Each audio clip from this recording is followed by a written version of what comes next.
Bismillahirrahmanirrahim. Alhamdulillahirabbil alamin.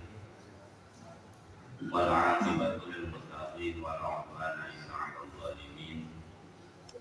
Wassalatu wassalamu ala asyrofil sayyidina wa habibina wa syafi'ina wa qurrati a'yunina wa tabibi qulubina wa qudwatina wa maulana Muhammadin wa ala alihi wa ashabihi wa tabi'in wa tabi'i tabi'in wa man tabi'ahum bi ihsanin ila yaumiddin. Wa la hawla wa la quwwata illa billahil 'aliyyil 'azim. Amma ba'du. Hadratil mukarramin wal mukarramin, bapak-bapak jamaah yang saya hormati, dan mudah-mudahan kita semua senantiasa mendapatkan limpahan rahmat dari Allah Subhanahu wa taala. Alhamdulillah, ya'alillah wa bifadlillah, dengan pertolongan dan anugerah dari Allah pada malam hari ini kita diperkenankan kembali berkumpul bermujahadah dalam satu jalsah mubarakah yang insyaallah Allah senantiasa kucurkan barakah kepada kita semua serta keluarga kita masing-masing dalam keadaan sehat walafiat.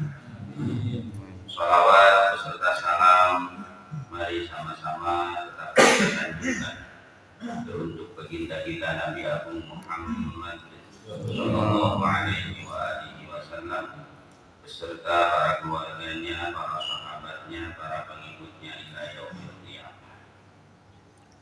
Para jamaah rahimakumullah, pada kesempatan taklim malam hari ini kita masuk pada pembahasan cara mensucikan najis. Kalau jenis-jenis najis, ya berikut kriterianya. Kemarin saya kira sudah ya. Mughalladhah, terus mukhaffafah, terus mutawassithah. Nah sekarang cara mensucikan dari jenis-jenis najis yang sudah kita pelajari. Qala al-mu'allif rahimahullah wa nafa'ana bihi wa 'ulumihi fid din wa dunya wal akhirah. Faslun ay hadza faslun al-mughalladhatu tahuru bisa bagi wasalatin ba'da izalati anha ihdahunna biturabin. Jenis yang pertama daripada najis adalah najis mughalladhah. Najis mughalladhah ini najis yang berat. Kemarin kriteria daripada najis mughalladhah itu tidak ada lain selain babi dan anjing serta hayawan-hayawan yang dilahirkan dari keduanya dan atau salah satunya. Ya.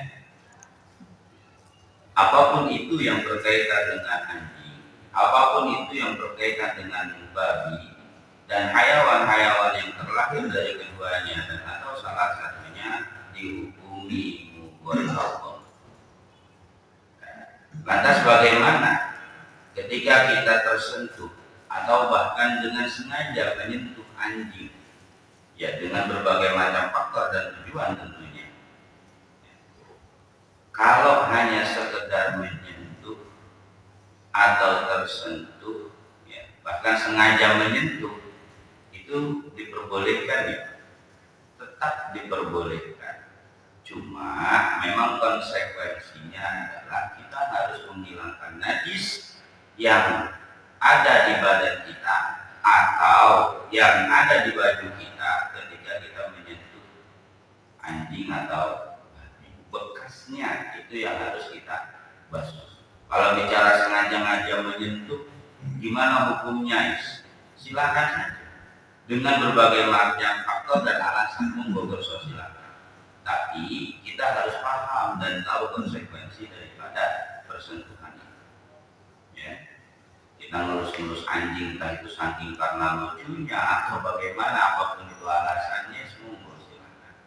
Atau ada orang kerjanya jadi kurir, terus kemudian ada paketan ketika menuju salah satu rumah, anjingnya ngedeketin terus jilatin celana, jilatin kaos kaki kita misalnya, atau sepatu kita, terus kemudian kena juga tangan kita pas kita buka sepatu, terus kita buka, ya berarti kaos kaki, celana, sepatu yang terkena jilatan anjing. Begitu juga dengan tangan kita ketika kita sampai ke rumah, yang kita buat untuk membuka sepatu, membuka kaos kaki dan celana itu juga bukan najis.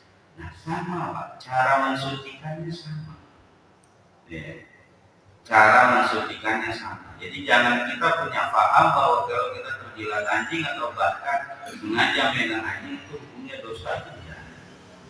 Hanya saja kita sekali lagi hanya perlu kita tahu, kita paham bagaimana cara mensucikannya setelah kejadian itu.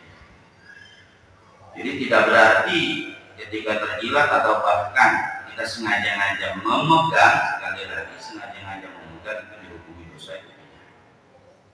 Dan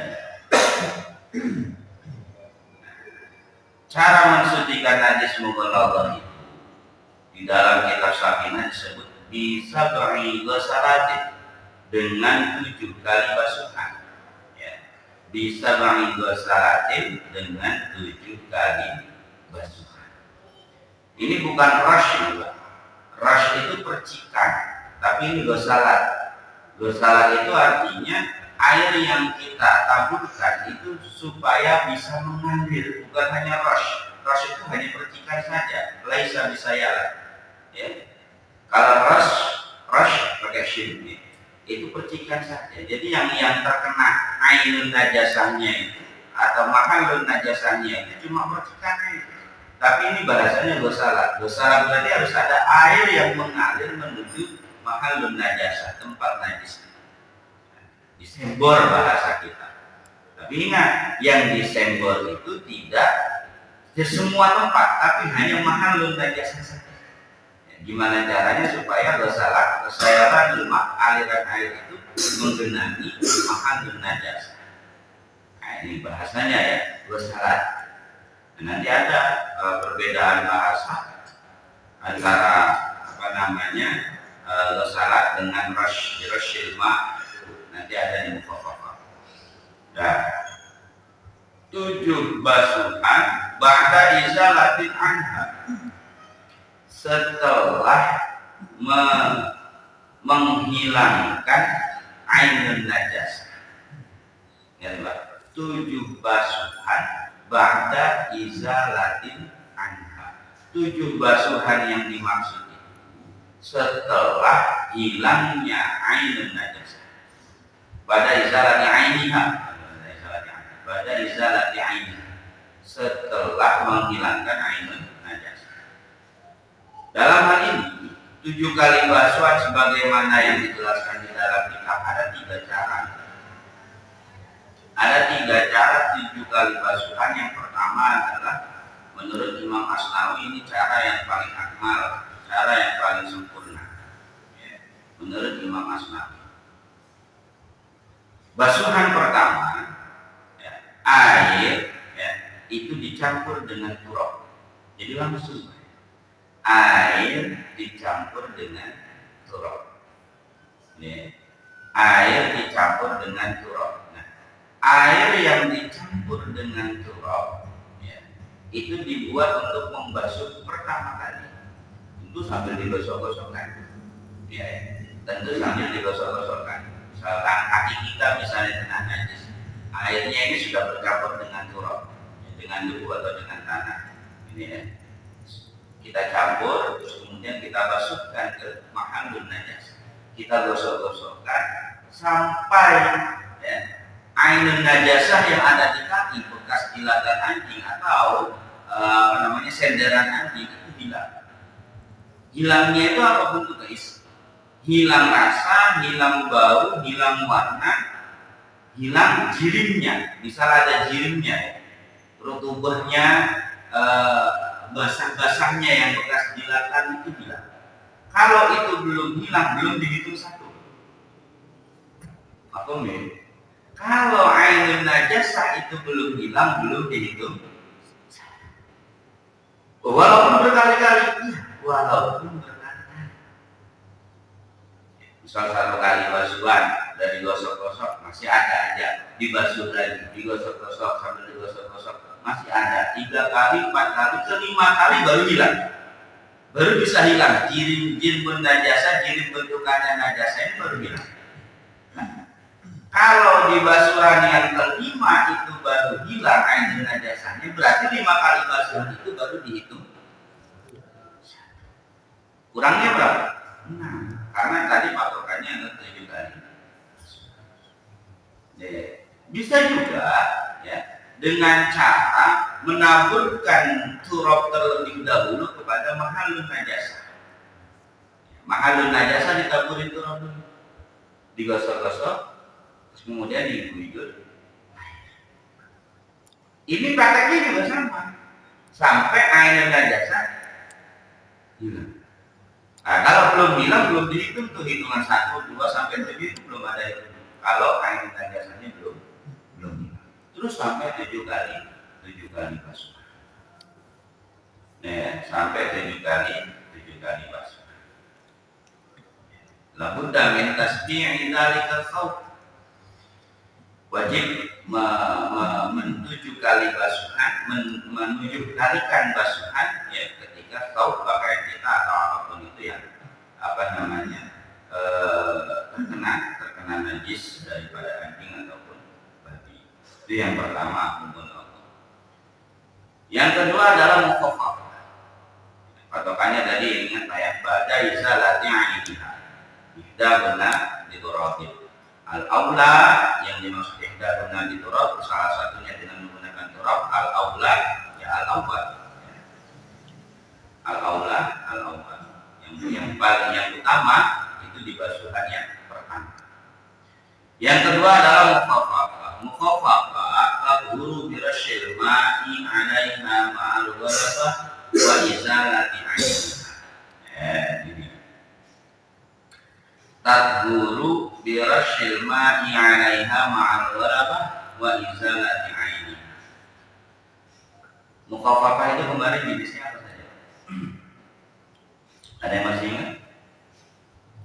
Nah, baulus sobi ya, air kencingnya anak laki-laki, as-sobi laisa sobiyah, bukan anak perempuan. Baulus sobi bukan yang perempuan, yang belum makan apapun selain laban, selain susu. Baulus sobi yang belum makan apapun selain susu ya, dan belum mencapai usia 2 tahun. Gitu. Baulus sobi alladzi lam yat'am, yang belum makan apapun ghairul laban ya, dunal haulain, di bawah usia 2 tahun. Ini qayyid supaya bisa kita memasukkan baul ini, air kencing ini masuk dalam kategori mukhaffafah. Selain itu, bisa ada baul sobiyah, air kencingnya anak ya. Sobi, usia sobi itu sekali lagi qabla tamyiz, sebelum tamyiz, apalagi balik. Nah, kalau bicara tingkatan-tingkatan dalam istilah begini itu kan ada ya sobi, ada tamyiz, nanti ada balik. Ini sebelum tamyiz. Tamyiz itu ya sebagaimana yang sudah maklum bagi kita semua, sudah bisa mandi sendiri, berani mandi sendiri ya, qadil hajat sendiri, BAB, buang air besar sendiri atau buang air kecil sendiri, makan sendiri, itu sudah bisa dan sudah berani, itu tamyiz. Nah, yang sobi itu berarti di bawah itu, kira-kira usia berapa tahun? Pokoknya usia berapa tahun pun itu disebut sobi, pokoknya di bawah itu. Mau 1 tahun, mau 2 tahun, mau 3 tahun, itu masih kategori sobi. Tapi ya, tidak semua sobi anak laki-laki, anak kecil laki-laki itu air kencingnya masuk kategori mukhaffafah. Kenapa? Karena ada qayyid selanjutnya, alladzi lam yat'am ghairul laban, yang belum makan apapun selain susu. Ya. Kalau dalam perspektif fikih kemarin saya membahasakan al-laban dimaksudkan adalah air susu ibu kalau saya tidak salah di jasa. Cuma ketika saya membuka kembali ternyata al-maksud bil laban itu laban apapun, susu apapun, pokoknya yang murni. Ya, susu apapun yang penting ya murni. Mau itu susu sapi, bukan sufor ya. Sufor itu sudah banyak campuran kira-kira yang murni, yang betul-betul murni. Mau itu susu sapi, susu kambing, hatta dicontohkan di dalam satu literasi ya, baik apa namanya susunya itu susu anjing ataupun susu babi. Ya, hatta itu pun masuk kategori laban. Loh, nanti bicara hukumnya gimana? Oh enggak. Ini bicara jenis al-laban dulu. Kalau bicara hukumnya ya nanti itu apakah haram, ya, apakah gimana. Cuma ada satu clue di situ disebutkan walaupun susunya itu susu najis dan bibirnya yang yang dibuat menyedot susunya itu jadi najis, yang harus dilakukan adalah membasuhnya saja. Kira-kira seperti clue yang di di salah satu referensi ya, dalam perspektif fikih. Nah, jadi lebih luas ya dari kemarin apa yang sudah saya sampaikan di jalsa ini. Ya. Kemarin saya sampaikan itu al-laban maksudnya adalah air susu.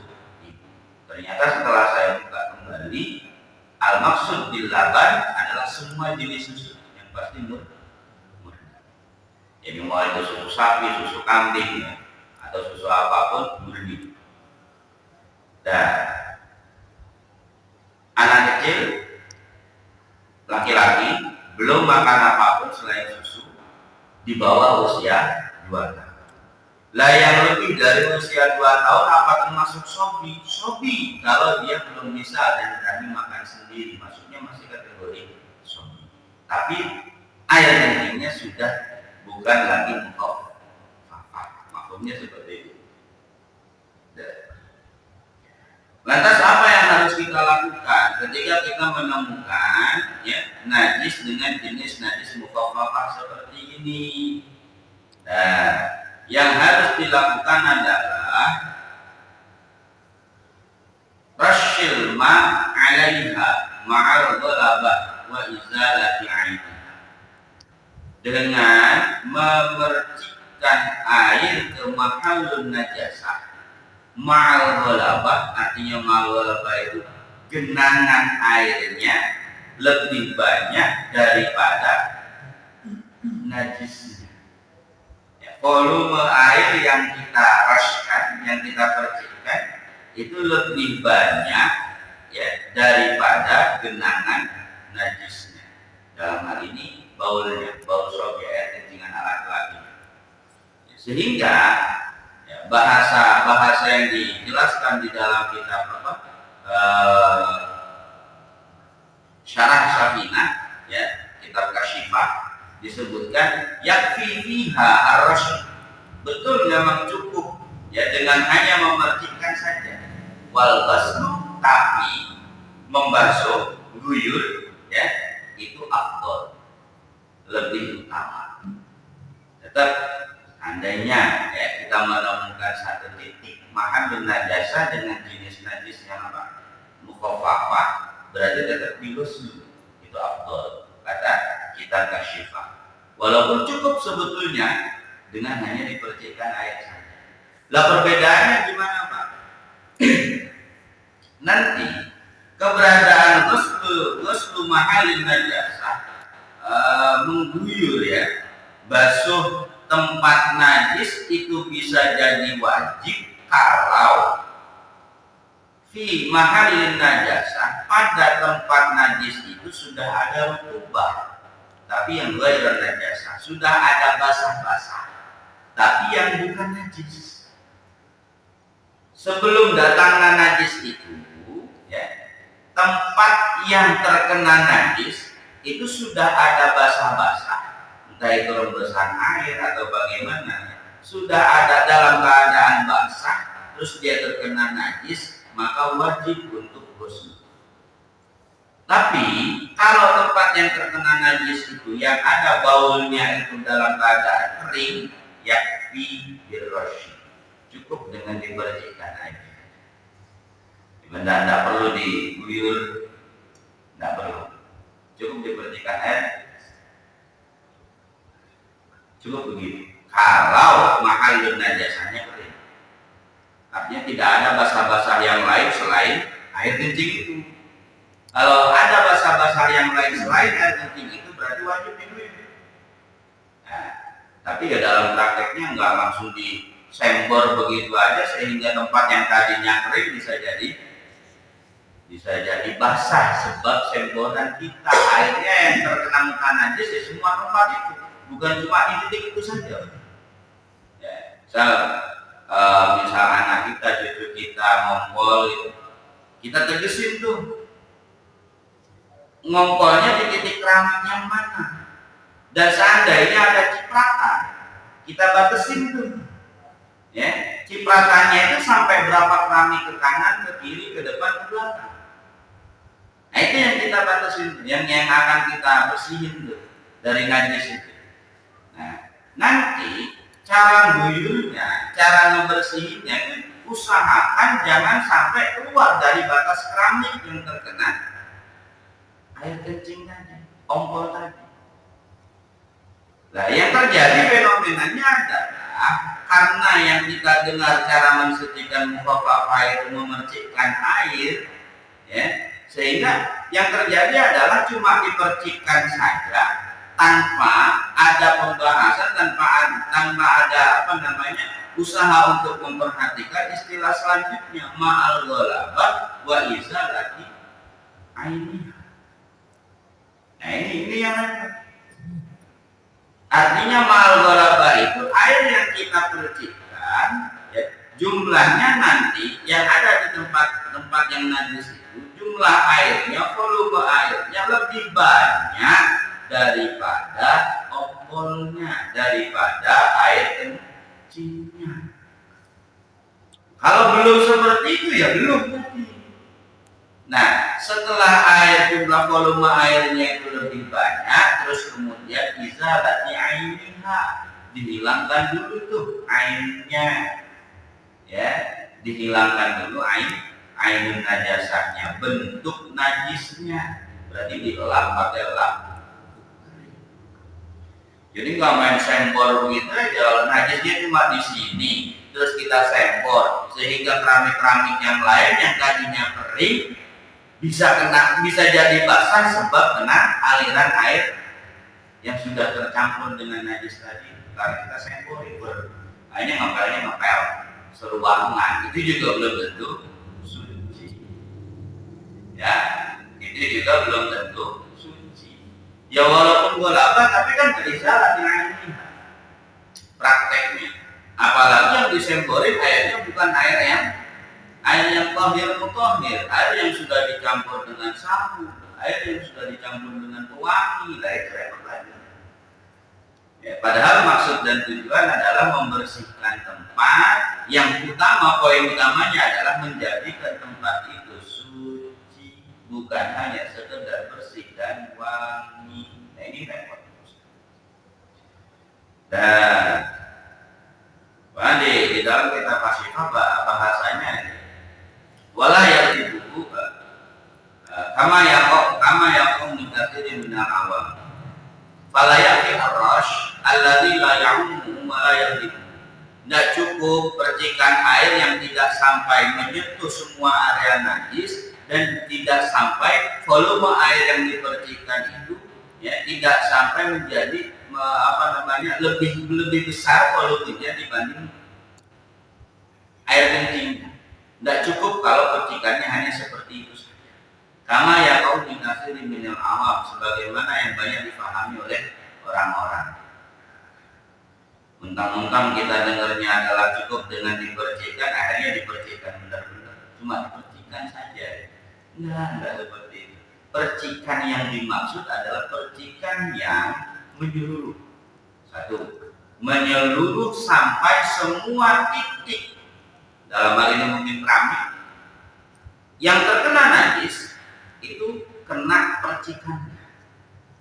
Yang kedua, air yang dipercikkan ke mahallun najis, ke tempat najisnya itu taglib, volumenya lebih banyak dibanding najis, dibanding najisnya. Itu dua poin. Itu baru percikan yang sah. Nah, sekali lagi saya garis bawahi, percikan ini dianggap cukup kalau tempat najisnya adalah tempat najis yang kering. Tempatnya itu tempat yang kering. Kalau tempatnya tempat basah, ya bukan basah karena datangnya najis itu, bukan. Memang tempatnya tempat basah terus kemudian kena najis, itu lain lagi tuh.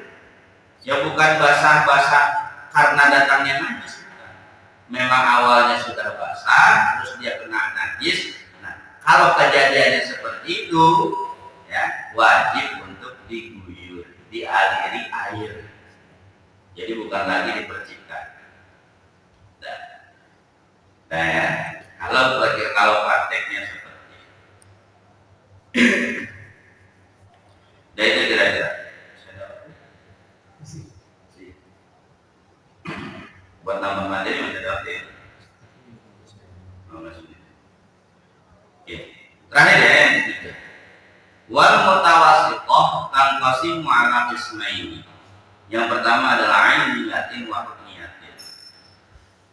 Yang ketiga adalah mutawasithah. Mutawasithah itu jenis najis selain anjing, babi dan air kencing anak laki-laki yang belum makan apa-apa selain susu, ya. Dan di bawah usia 2 tahun. Pokoknya selain itu masuk kategori mutawasithah. Ya. Air kencingnya anak perempuan yang di bawah usia 2 tahun belum makan apa-apa itu juga termasuk mutawasithah. Ya, karena yang mukhaffafah tadi cuma anak laki-laki saja. Karena jatuhnya kalau air kencing perempuan itu ya baik di usia masih 1 tahun, 2 tahun, usia remaja atau bahkan usia dewasa, apalagi para baya, itu aromanya lebih kuat daripada aroma kencing laki-laki. Aromanya, sengatan aromanya itu lebih kuat. Makanya tidak bisa masuk ke dalam mukhaffafah walaupun di bawah usia 2 tahun. Tanqasimu ala qismain mutawasithah. Terbagi menjadi 2. Yang pertama adalah najis ainiyah, yang kedua adalah najis hukmiyah. Ringkesnya, al-ainiyah allati laha launun wa rihun wa ta'mun. Fala budda min izalati launiha wa rihiha wa ta'miha. Wa hukmiyah allati la launa wa la riha wa la ta'm. Yakfika jarril ma' 'alaiha.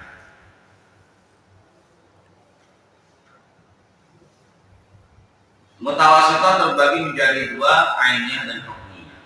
Yang ainiyah itu adalah najis yang memiliki laun warna, rih aroma, terus ta'mun rasa.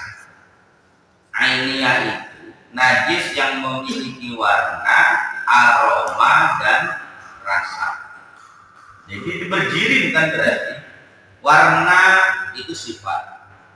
Aroma itu juga sifat, rasa itu juga sifat.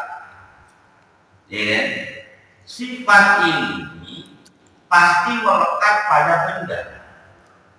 Berarti masih kelihatan, masih berdiri, berbentuk. Itu ainiyah.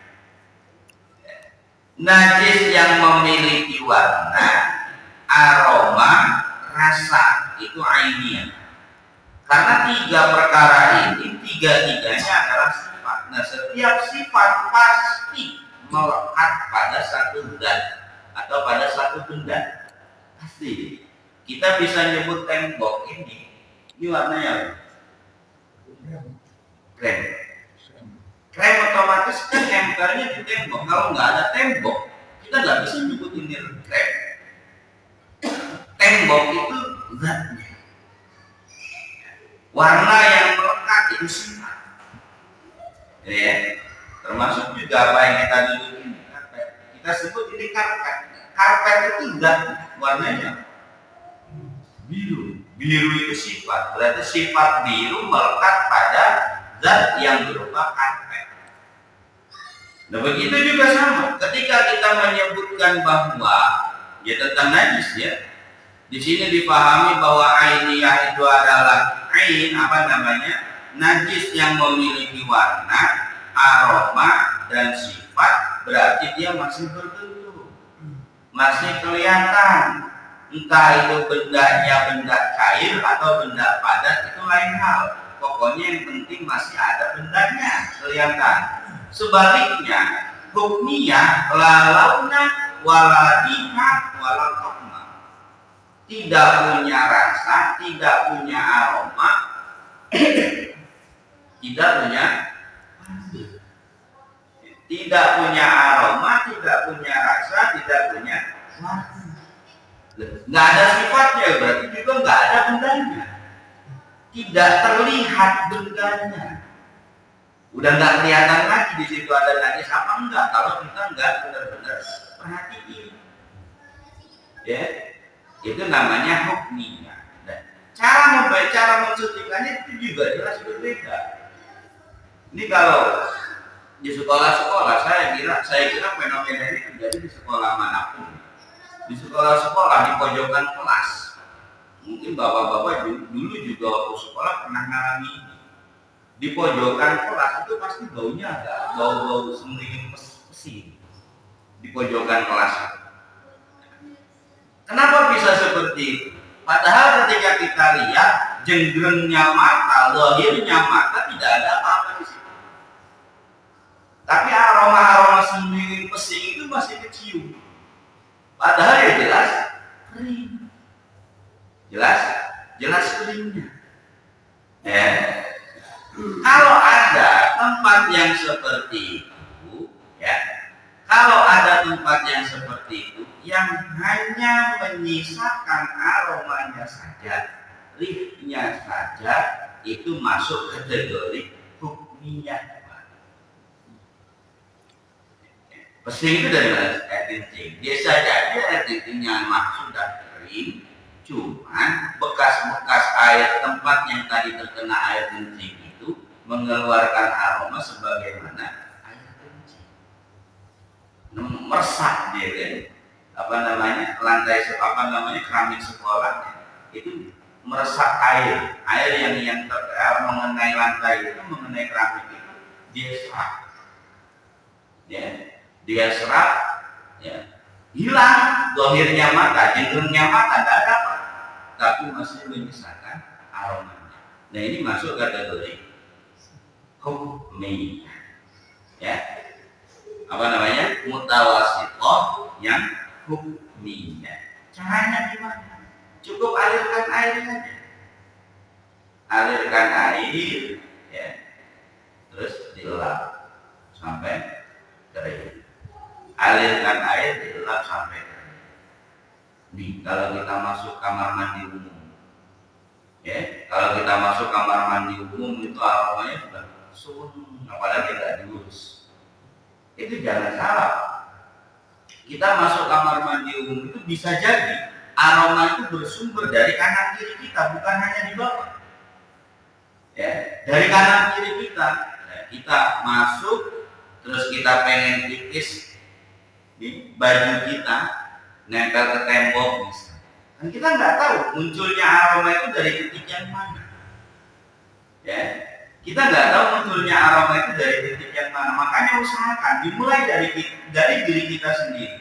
Ketika kita masuk kamar mandi umum untuk buang air besar ataupun buang air kecil, jangan cuma membasuh guyur tempat di mana kita tempat itu untuk buang air kecil dan buang air besar.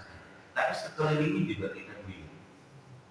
Kita mulai dari diri kita. Itu lebih aman. Aman buat siapa? Aman buat kita, aman buat orang-orang yang selanjutnya setelah kita masuk. Nah, fenomena itu sangat-sangat sering terjadi. Masuk kamar mandi umum, aromanya pusingnya luar biasa karena tidak diurus. Seandainya pun diurus juga mungkin ala ada. Ya, kita nggak tahu sumber pusingnya, sumber aroma itu dari sebelah mana.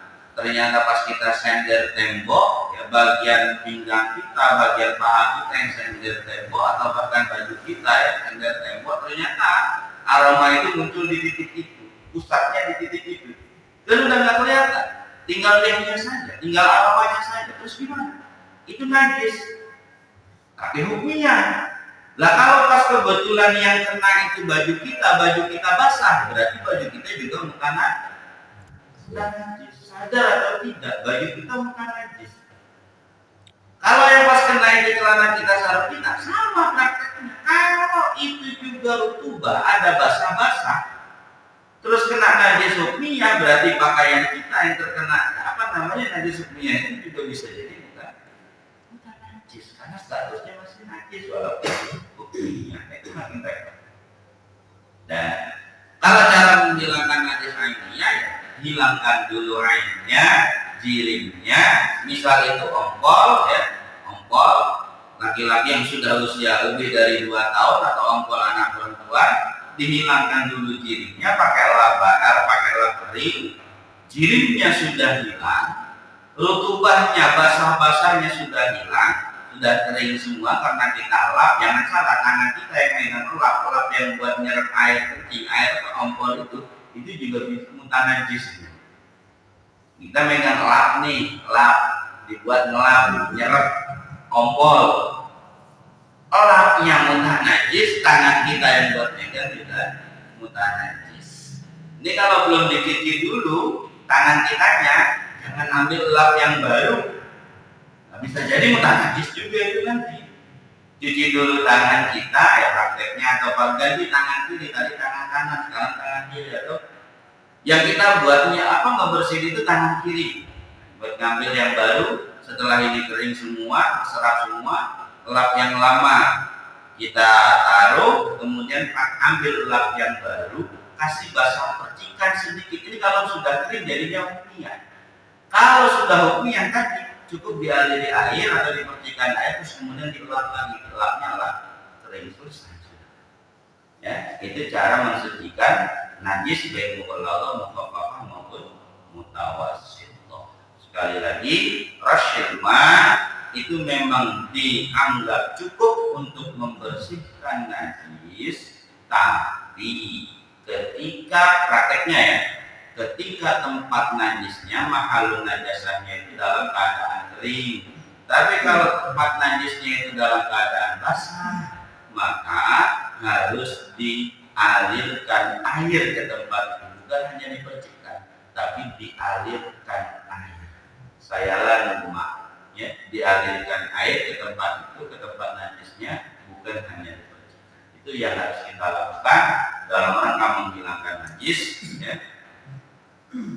Dalam rangka menghilangkan najis baik mughalladhah, mukhaffafah maupun mutawassithah. Mungkin itu para jamaah masjid ya barokah yang bisa saya sampaikan dalam taklim pada malam hari ini. Dan seperti biasa, monggo disilahkan.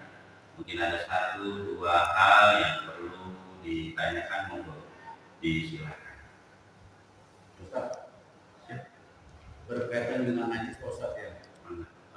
Kencing ya, dari sini itu ya, kadang-kadang gini Pak, tanpa kita sadari Pak, baik itu dari anak maupun kita yang kena kepercikan ini, itu langsung ke mesin cuci Pak Ustaz.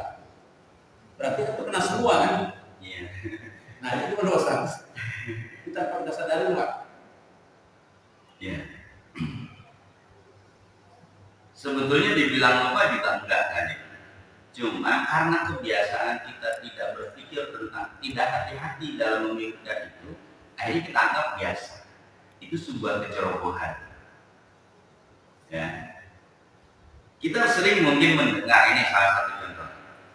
Kita sering mungkin mendengar, tapi ini versi saya ya, anak kecil yang belum sunat itu najis.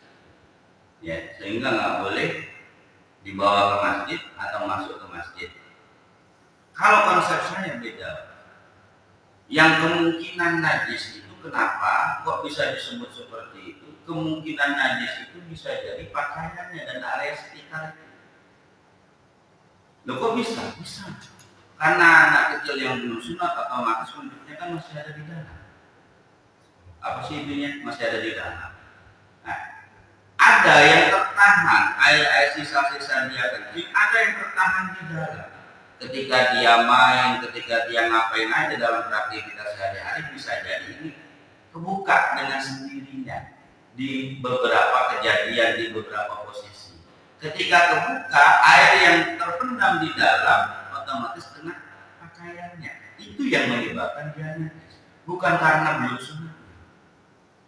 Ya, bukan karena sebab pokoknya pukul rata, pokoknya belum sunat semuanya najis. Kalau kita gendong anak najis, yang belum sunat najis. Apalagi anak masih bayi, dilihat cara memandikannya, cara mencuci bajunya. Kalau itu juga tidak hati-hati, cuma kita kejar bersihnya, wanginya saja, bisa jadi pakaiannya juga masih jadi pakaian yang najis ketika kita gendong. Anggapannya kan udah suci, udah bersih, udah wangi, akhirnya kita gendong anak. Ya, kita tidak pernah tuh ngeh ke hal itu, dianggapnya suci lah, sudah mandi. Terus pakaian yang kita buat gendong langsung kita pakai sholat, datang ke masjid, padahal pakaiannya najis karena habis gendong anak kita sendiri yang cara cuci bajunya nggak memperhatikan kesucian, cara memandikan dia juga tidak memperhatikan kesucian. Nah, ini repot. Sholatnya yang kita lakukan, sholat kita ya, itu berarti sholat dengan pakai baju ya. Kira-kira seperti itu.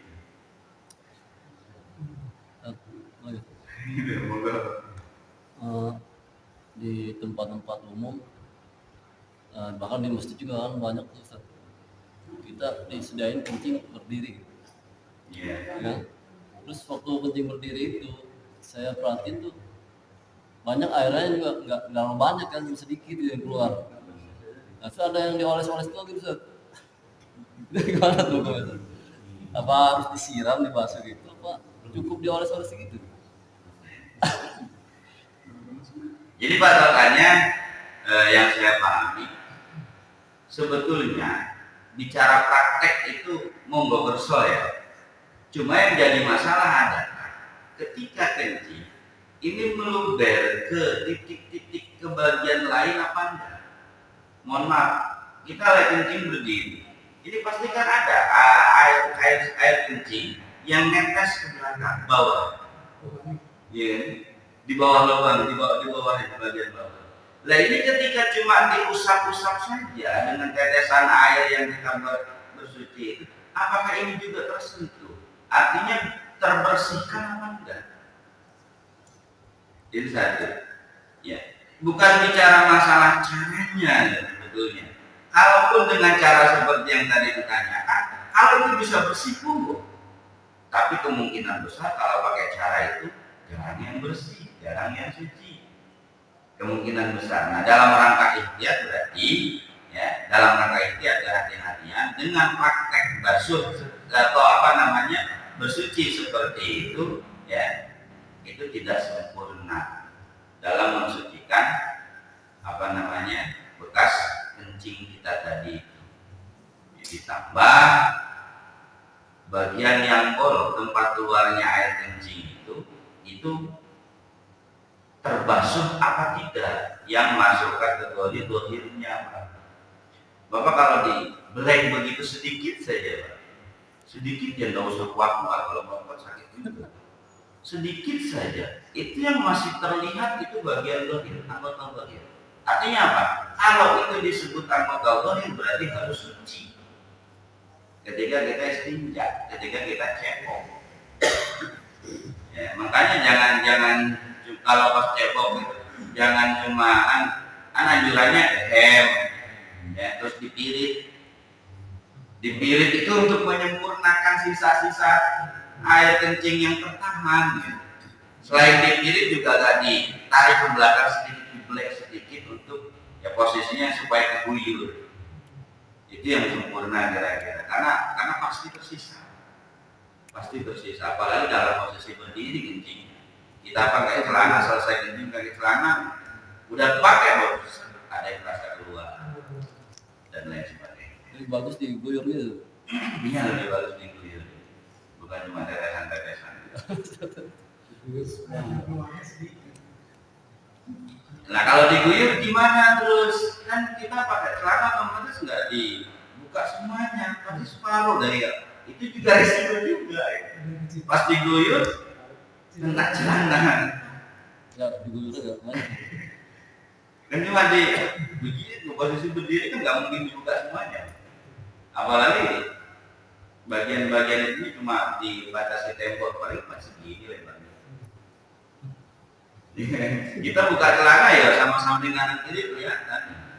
Wong kita buka celana separuh aja bagian belakang kita kelihatan kok pantat kita. Kira-kira seperti itu serba salah ya. Usahakan jangan kasih jangan kasih kamar mandi buat yang berdiri itu. Kalau saya tanya kalau pakai tisu basah boleh?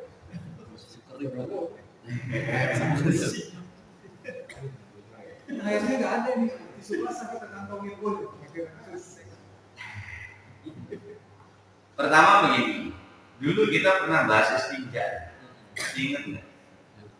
Di masjid di Jalsah ini, kita pernah bahas istinja. Apa boleh tisu kita buat istinja? Ya. Jawaban saya gitu, maksudnya nggak boleh Pak? Beneran saya jawab nggak boleh. Tisu basah wangi. Seingat saya ya waktu itu ya, seingat saya hal-hal yang boleh dibuat alat beristinja, alat untuk cebok, itu hal-hal yang punya sifat yang sama seperti batu. Ya, punya sifat yang sama seperti batu. Dia bisa menghilangkan najis, nyongkel najis, bisa melepas najis dari tempatnya supaya nempel ke tisu itu, ke alat itu. Nah, yang kedua yang pasti sama syaratnya dengan batu. Kalau batu kita istinja pakai batu, harus batunya pakai batu yang kering. Kalaupun pakai tisu, kira-kira seperti itu. Harus kering.